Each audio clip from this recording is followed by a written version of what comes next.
PhotoPlus provides a wide range of selection tools that allow you to define just about any selection shape using click and drag and drawing and painting techniques. In this tutorial, I'll show you just some of the ways you can use selection tools to manipulate your images. I'll start with the rectangle and ellipse selection tools. These two function in the same way, so I'll just demonstrate the ellipse selection tool. I'll use it to cut out a section from this image and paste it into another image to create a photo montage. First, I click and drag to create my selection.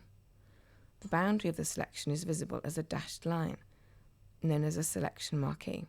Once I've created my selection, I can modify it by clicking Modify Selection. I'm now able to feather, smooth, contract and expand my selection, and change the way it previews. I'll adjust the feather value. This controls what happens at the edges of a selection. The value you choose really depends on what you intend to do with the selected area. So if you want a hard defined edge, then leave the value set to 0. If you want a more gradual fade out and a smoother blending of the edge into the surrounding area, then increase this value. I want a blended edge, so I'll increase the value. You can access additional selection operations from the Select menu. You can see the Modify submenu here. You can also cancel the selection area by clicking Deselect. Notice the handy shortcut command for this, Ctrl+D, which you can use to cancel selections made with any selection tool. I have my selection in place, so now I'll click Edit Copy. Next, I open my background image and now click Edit Paste as New Layer. PhotoPlus adds a new layer to the Layers tab and selects it. Now I can use the Move tool to move the pasted image into position, and to resize it, I can use the Deform tool.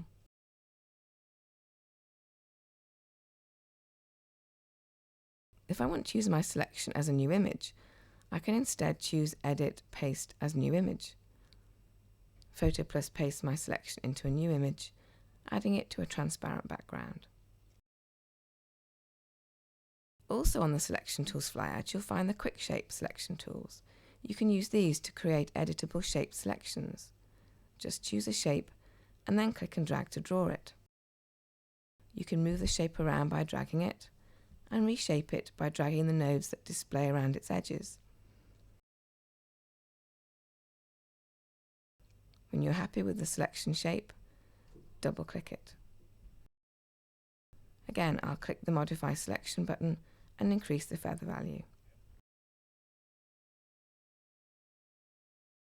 This time I'm going to apply an adjustment to my selection. On the Adjustments tab, I click Curves to add a Curves adjustment layer. Now I'll just drag the line to achieve the effect I want.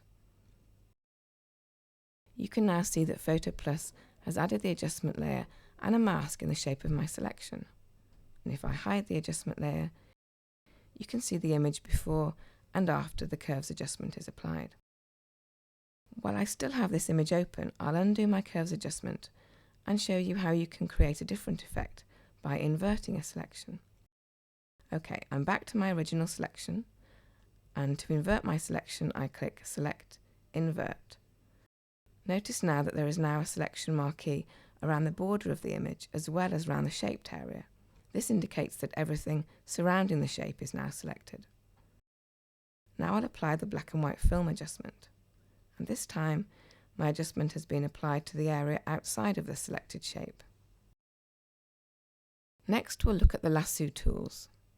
You can use these to select areas by drawing around them. I'm going to use the freehand selection tool to select the branches in this photo so that I can add a blur effect. First, I'll convert my background layer to a filter layer by right-clicking and selecting Convert to Filter Layer. You don't have to do this, but it is recommended as it lets you work non-destructively and leave your original photo intact. Now I'll draw around the area with the freehand selection tool.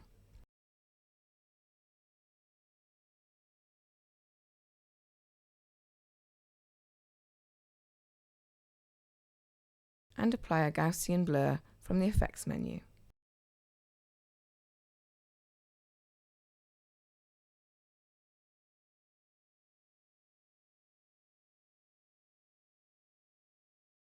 If I hide the filter on the Layers tab, you can see the image before and after the blur is applied.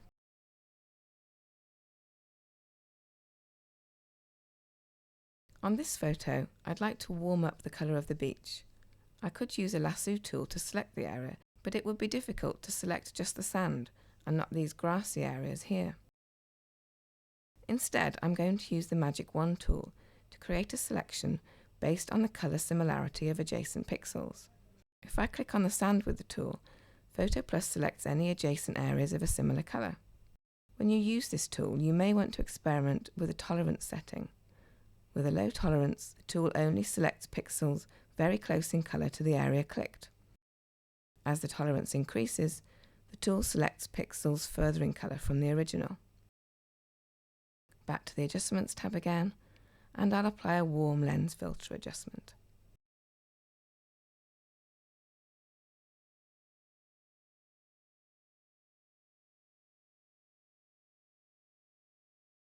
I just mentioned that if you want to select a specific range of colours or tones in an image, you can use the Colour Range dialog, accessed from the Select menu. For instructions on how to use this dialog, see the PhotoPlus Help or the HTML Weather Effects tutorial. The last tool we're going to look at is the Selection brush. I'm going to use it on this photo to reduce these under eye shadows. Now I'll adjust my brush size on the context toolbar and then paint to select the area. Now I can apply a curves adjustment to lighten the selected area.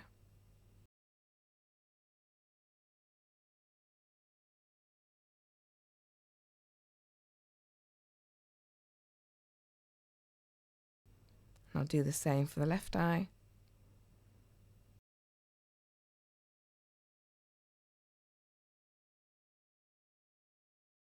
If I hide and redisplay these adjustment layers, you can see the effect this has had on my photo.